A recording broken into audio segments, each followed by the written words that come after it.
What's up, everybody? Just the weekend wrap up. It was either a slow weekend or I've been out of loop with sports or what have you, but this might be just the lull between uh, the end of the NBA season and the beginning of the college football and the pro football season. Um, I'm not going to be expounding on any rumors or any criticisms of anything, so that's probably why I deem it short as well. It is the 2,848th day that the U has not beaten FSU in football. So that's probably the most significant thing right now. But just to recap the last 3 days, and I'm talking about Friday, Saturday, and Sunday. Chris Paul and Blake Griffin, they opted out of their contracts with the LA Clippers.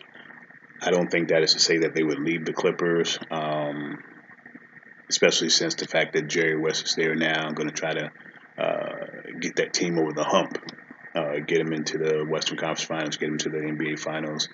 If Jerry West can't do it, then nobody can do it. But he can put the personnel in there. He's not coaching the team, and that's on Doc Rivers. And then lastly, it's on the players to get it done.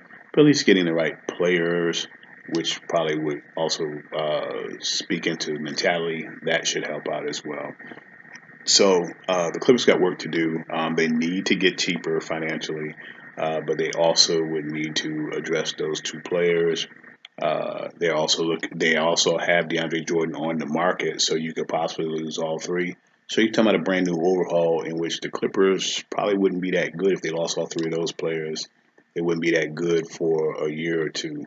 If they go the route of the Warriors, then it could take them a couple of years, but then once those couple of years are up, you got that team in place. Now the question is Doc Rivers that coach still? He could be. You never know. Chris Paul is not guaranteed to leave the Clippers, but he ain't guaranteed to stay. A lot of guys going after him, and he wants to win a championship. And if he really feels that he can't get in LA, he's going to bolt. Blake Griffin is going to play wherever they're going to have him play. At the end of the day, for Blake Griffin, it's about his check. Not to him, but it's about his check. Moving him is because of the cost for it, and because he hasn't stayed healthy. And so the question comes into play is, you know, where can you fit him in, that sort of thing, um, and go from there. DeAndre Jordan, he's a great defender. He's the best under the basket scoring, but he can't hit a free throw and he can't hit nothing outside of the paint. But when you look at his upside, it's much better than Blake Griffin because Blake's not being healthy. But Blake's a pretty good player, but you know, numbers are numbers. So you got to figure out what you're going to do down the line. So stay tuned. More to go on with the Clippers. College World Series on Friday. TCU and LSU both needed to win because they both had one loss and they both needed to win in order to advance to another day. And they both got wins. LSU had beat Florida State, and TCU I think beat Texas A&M. So what happened is LSU had to play Oregon State, um, and they would have to beat Oregon State twice to go to the College World Series finals, and TCU would have to beat Florida twice to go to the World Series finals.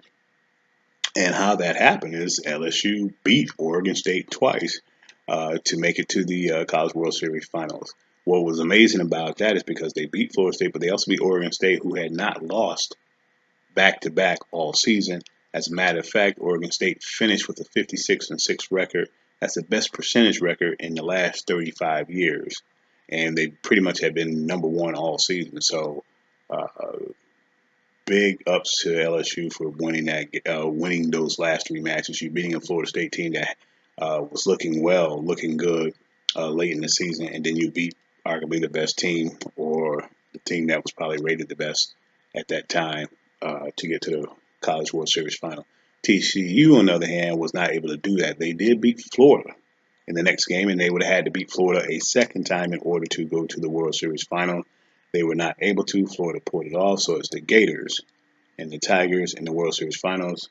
Um, I'm not big on SEC. Gators are my team's rival. I'm an FSU fan, and LSU eliminated FSU, so I ain't picking anybody to win. So anyway, good luck to both teams. We'll see what happens. That series starts tomorrow on Monday, the best of three. My Angels went 2-1 over the weekend against the Boston Red Sox. I'm happy about that.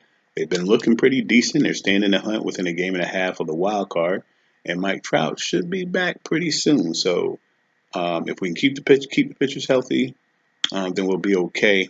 But the good thing is Mike Trout is uh, is coming back, and I think our closer Houston Street, maybe no, not Houston Street, but Norris. I think he should be coming back pretty soon as well.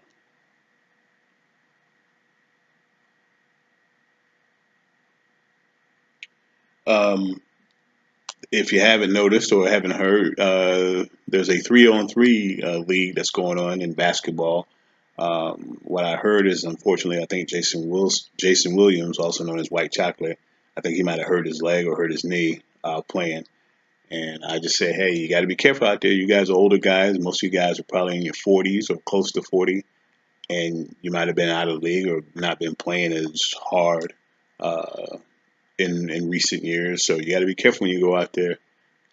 Some things can happen to you that normally wouldn't happen to you if you were playing on the regular. So, um, well wishes go out to Williams uh, concerning his injury. I haven't seen any of the games. I don't even know if they're televised or anything like that. I guess if they're televised, I might check out one or two just to see what the league is like. But it's garnering a lot of attention. 15,000 were at the Barclays Center to see this opening weekend, and you got some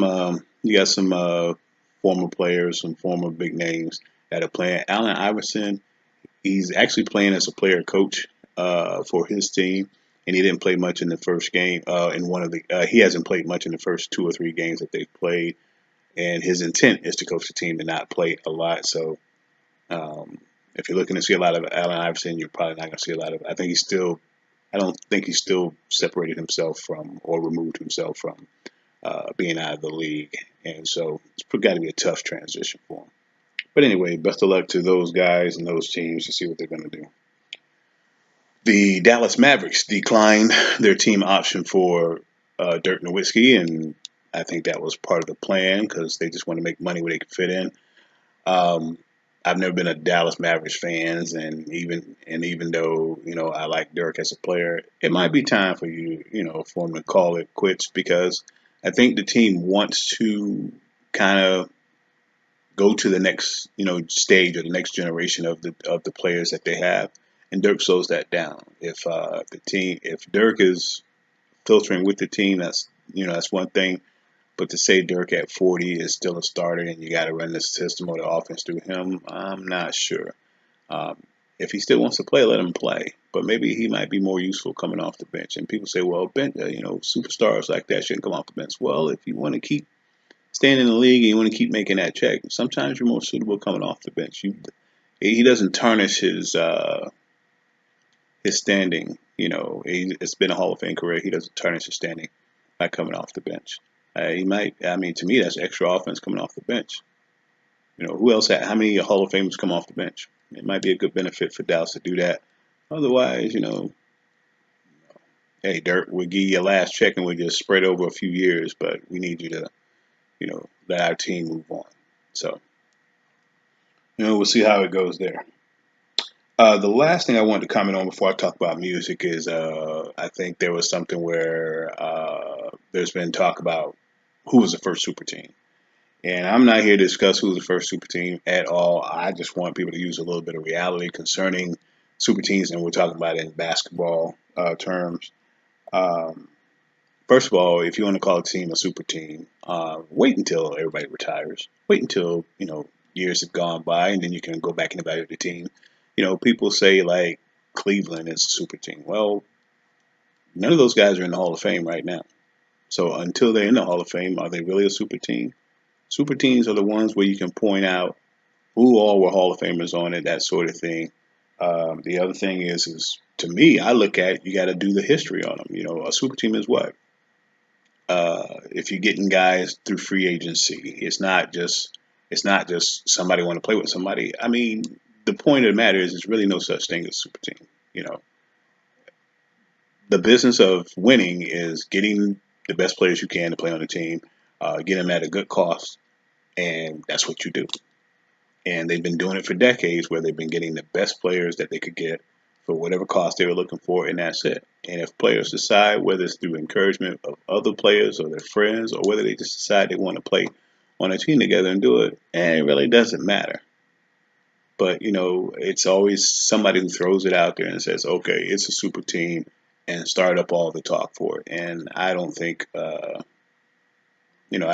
a good thing to do. But at the end of the day, you could say a super team was back in the '70s or the '60s. I mean, but the '60s, hey, you could say Boston. I haven't done my research on the '60s Celtics, but who knows? All those could have been. I mean, some of those could have been added on as free agents. I don't think they were all drafted.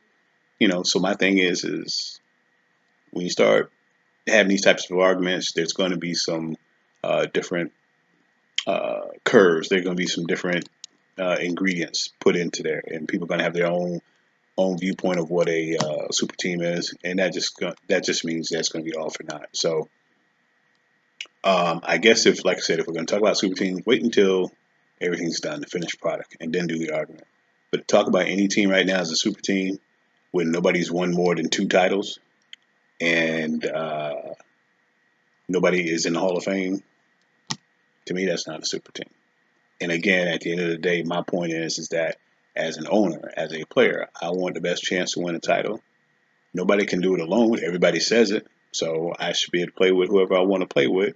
Y'all can call it what you want to call it, but I'm trying to win a championship. And then the other thing is that the way the system is set up now, it allows it. Very high salary caps. Why wouldn't a team go get somebody to put on the team to make it better so they can win championships? Isn't that what it's about? So, like I said, everybody's got their own definition, but at the end of the day, that's what you're supposed to do, right?